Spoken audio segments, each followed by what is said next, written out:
बड़े भाई वो हमारे नहीं है, वो भाजपा के हैं, हमारे नहीं है।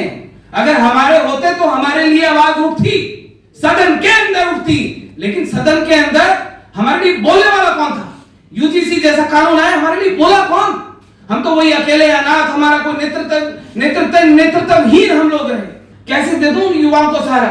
मेरे पीछे सहारा कोई नहीं, हमें सहारा देने वाला कोई नहीं। कोई कहते हैं अरे मेरे छोटे भाई तुम हिमाचल प्रदेश में अकेले लड़ रहे हो, हम खड़े हैं तुम्हारे साथ। कि आपका भाई अकेला लड़ रहा है, वहां पर कोई नहीं है हमारे साथ। हम लोग ऐसे पीठ के ऊपर हाथ रखने वाला भी कोई नहीं होता कि भाई हम रो रहे होते हैं, हमारे हमको सहारा देकर खड़े करने वाला भी कोई नहीं होता। हम आपस में रोते हैं, गले मिलते हैं कि यार उठो, समाज की लड़ाई लड़ो। 2027 की जो हिमाचल प्रदेश की विधानसभा बनेगी, वो विधानसभा हिमाचल प्रदेश के राजपूतों की बनेगी। लेकिन सभी बातों में सिर्फ दो व्यक्तियों ने वो बात कही जो हम सुनना चाहते हैं और जिस बात के ऊपर पूरा देश अमल करना चाहता है, मेरे बड़े भाई ठाकुर पूर्ण सिंह जी ने और मेरे बड़े भाई ठाकुर अम्मूपाल सिंह जी ने। ये सूरजपाल कि हमें लेने वाला नहीं, हमें देने वाला बनना है। हमें टिकट लेने के लिए किसी के दरवाजे के ऊपर खड़ा नहीं होना, हमें उन लोगों को अपने दरवाजे के ऊपर खड़ा करना है कि आज जो राजनीति में जाकर इस देश का नेतृत्व करना चाहते, समाज का नेतृत्व करना चाहते हैं। मैं एक छोटे से राज्य, पहाड़ी राज्य हिमाचल प्रदेश से आता हूं। हमारे बहुत ही आदर के योग्य आनंद मोहन जी ने अगर स्वर्ण आयोग की लड़ाई बिहार में लड़ी, तो हमने 2021, 20, 21, 22 में हिमाचल प्रदेश में लड़ी। और हिमाचल प्रदेश का इतिहास गवाह है, मुख्यमंत्री, मंत्री, विधायक सदन के अंदर बंद थे और बाहर थे। पूरी की पूरी विधायक सदन धर्मशाला आज तक के ऐतिहासिक। और उस स्वर्ण आयोग के नाम पर, जहां पर आदरणीय सूरजपाल अम्मू जी ने दिल की बात की, मैं अपने दिल की बात कहना चाहता हूं। इन्होंने कहा कि हम नेतृत्वहीन हैं, और सच में हम नेतृत्वहीन हैं। हमारे पास दिशा नहीं कि हम कहां जाएं, कैसे करें। हम तो लड़के हैं, हम तो 39 साल की उम्र में मैंने हिमाचल प्रदेश में पार्टी का गठन किया। जिस उम्र में हमारे कई साथी वो दरवाजों पर खड़े हैं भाजपा और कांग्रेस की, हमें टिकट दो, हमें नेतृत्व दो। हमने उस उम्र में अपने प्रदेश में आज तीसरा विकल्प हिमाचल प्रदेश में राष्ट्रीय देव पार्टी के तौर पर खड़ा कर दिया। 2022 में जो स्वर्ण आयोग की लड़ाई हमने लड़ी, तब से लेके हमको जेल भेजा, 40-50 मुकदमे भाजपा की सरकार ने लगा दिए।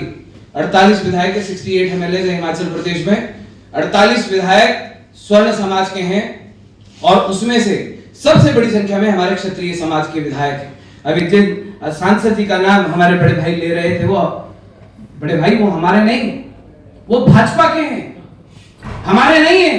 अगर हमारे होते तो हमारे लिए आवाज उठती, सदन के अंदर उठती, लेकिन सदन के अंदर हमारे लिए बोलने वाला कौन था? यूजीसी जैसा कानून आया, हमारे लिए बोला कौन? हम तो वही अकेले अनाथ, हमारा कोई नेतृत्वहीन हम लोग रहे। आज मैं हिमाचल प्रदेश में मध्यम वर्ग के परिवार से आता हूं। आज हम अपने समाज के बीच में, अपने लोगों के बीच में जाते हैं। मैं ठाकुर पूर्ण सिंह जी से लगातार मेरी फोन पे बात होती है, और मैं इनको कहता हूं कि भाई हम क्या करें, हम कहां जाए हिमाचल प्रदेश। आज देश के किसी भी राज्य में कोई बड़ा कार्यक्रम होता है, हिमाचल प्रदेश की तरफ विठल कानिया की नजर रखी जाती, हमें को देखता है। हिमाचल प्रदेश की संख्या में 40% क्षत्रिय समाज है हिमाचल प्रदेश में, 40%। अभी आदरणीय केपी सिंह राणा जी ने कहा कि सबसे बहादुर पहाड़ी राजपूत रहे, तो हम बहादुर कौम के हैं, हम हैं। लेकिन हम ये चाहते हैं कि मेरे बड़े भाई ने कहा कि हम क्षेत्रीय, हम नेतृत्वहीन हैं, हमें दशा और दिशा देने वाला कोई नहीं है। मैं भी आप सबसे, मंच पर बैठे हुए सभी लोगों से मैं कहना चाहता हूं कि हम हिमाचल प्रदेश एक छोटा सा राज्य है। हम आपसे निवेदन करना चाहते हैं कि अपना छोटा भाई समझ के अपनी दोनों आंखें हिमाचल प्रदेश के ऊपर डालें। आपका भाई, आपने कहा कि हम वादा नहीं करते, हम वचन देते। मेरे बड़े भाई ठाकुर पूर्ण सिंह जी ने कहा था यूपी के अंदर 2024 के अंदर, और उस बात को हिमाचल प्रदेश के एक एक राजपूत परिवार के अंदर जाकर हम बाय नेम ठाकुर पूर्ण सिंह के नाम से हम कहते हैं कि हिमाचल प्रदेश में मेरे आग जली, रघुकुल रीत सदा चली आई, प्राण जाए पर वचन ना जाए। आज उसी वचन को हिमाचल प्रदेश के प्रत्येक राजपूत परिवार के घर घर में हम लोग देने जाते हैं। और मैं अंत में मैं आपसे बात कहना चाहता हूं कि अगर आज हमारे पास संसाधनों की बहुत कमी है, पहाड़ी राज्य से आते हैं, और हमारे पास हमें चुनाव लड़ने हैं। हमने 22 का चुनाव लड़ा, भारतीय जनता पार्टी को हमने वो चैलेंज में जयराम ठाकुर जी थे, हमने चैलेंज के साथ कहा कि आपको सत्ता में वापस नहीं आने देंगे। 50,000 वोट मेरी पार्टी नहीं, 39,000 वोट से भारतीय जनता पार्टी की सरकार सत्ता से बाहर हो गई। हमने फिर 24 का चुनाव लड़ा, अभी पंचायती राज चुनाव लड़ा, हमारे पास संसाधन नहीं थे। ठाकुर पूर्ण सिंह जी से मैं बात करता था कि भाई क्या करें, कोई हमको सपोर्ट करने वाले कोई यही नहीं कहता कि भाई हिमाचल बढ़ो, हम तुम्हारे पीछे खड़े हैं, हम खड़े हैं तुम्हारे साथ कि तुम पहाड़ों के ऊपर चढ़ाई चढ़ो, पूरा का पूरा मैदानी इलाका तुम्हारे साथ खड़ा है, कोई कहने वाला नहीं। कैसे कहे राजपूतों को जाके, कैसे कहे परिवारों को जाकर, कैसे कहे युवाओं की बात करती थी, मेरी बीवी ने कही, मेरी धर्मपत्नी ने कही युवाओं की बात, कैसे दे दूं युवाओं को सहारा, मेरे पीछे सहारा कोई नहीं, हमें सहारा देने वाला कोई नहीं।